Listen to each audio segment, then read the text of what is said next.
अरे आप लोग अभी गए नहीं?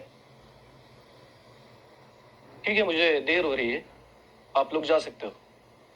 वहां जाकर इत्मीनान से बात कीजिए। हाँ, विजय बहुत बिजी रहते हैं। वो क्या है ना, वो बहुत बड़ी कंपनी में मार्केटिंग डिपार्टमेंट में काम करते हैं और सब सही रहा तो इस साल उनका प्रमोशन भी हो जाएगा। सॉरी, आपको कॉर्पोरेट लाइफ का कुछ पता नहीं होगा ना, लेकिन वहां पे सारी चीजें टाइम पे करनी पड़ती है ना विजय? हम्म। माफ कीजिए, वो क्या है ना, मुझे परेश सर से मिलने की बहुत दिनों से इच्छा थी, लेकिन इस तरह से मिल पाऊंगी ये नहीं सोचा था।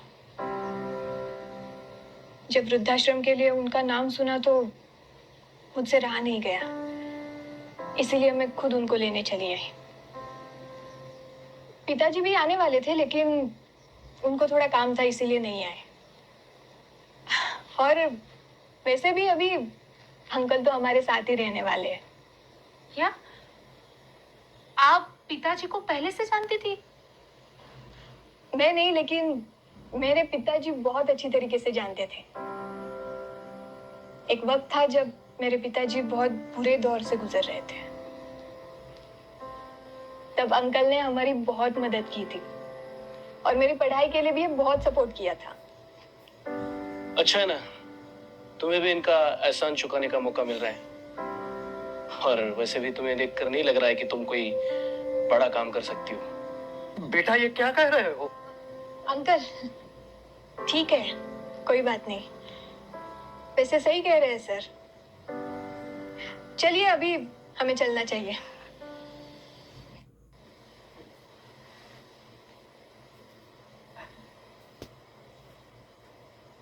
वैसे सर आपने कुछ कहा ही है तो मैं एक चीज क्लियर कर देती हूँ। मैंने एमबीए इन मार्केटिंग किया है।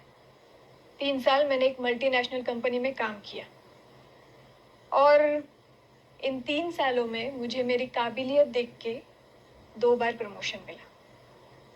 और अगर मैं अपना जॉब कंटिन्यू करती ना तो शायद मैं आज आपकी बॉस होती, लेकिन मुझे जिंदगी में कुछ बेहतरीन करना था और इसीलिए भगवान ने मुझे मौका दिया बूढ़े बेसहारा लोगों की मदद करने का।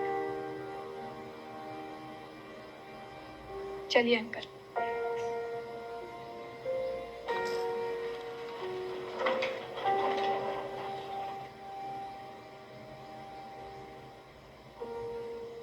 वैसे विजय सर, जाने से पहले एक बात क्लियर करनी थी। मेरे पिताजी और अंकल जहाँ पे मिले थे वो एक अनाथ आश्रम था, जब मेरे पिताजी अनाथ आश्रम चलाते थे। और अंकल वहां पे एक लड़का गोद लेने आए थे। और आपको पता है, आगे जाके उन्होंने उसका नाम विजय रखा।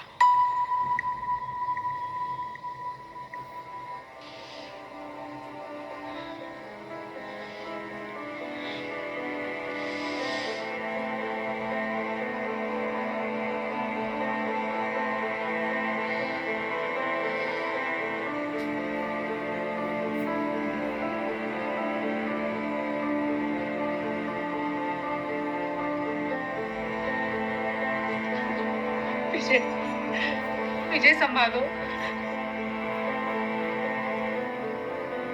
और अंकल वहां पे एक लड़का गोद लेने आए थे। आगे जाके उन्होंने उसका नाम विजय रखा।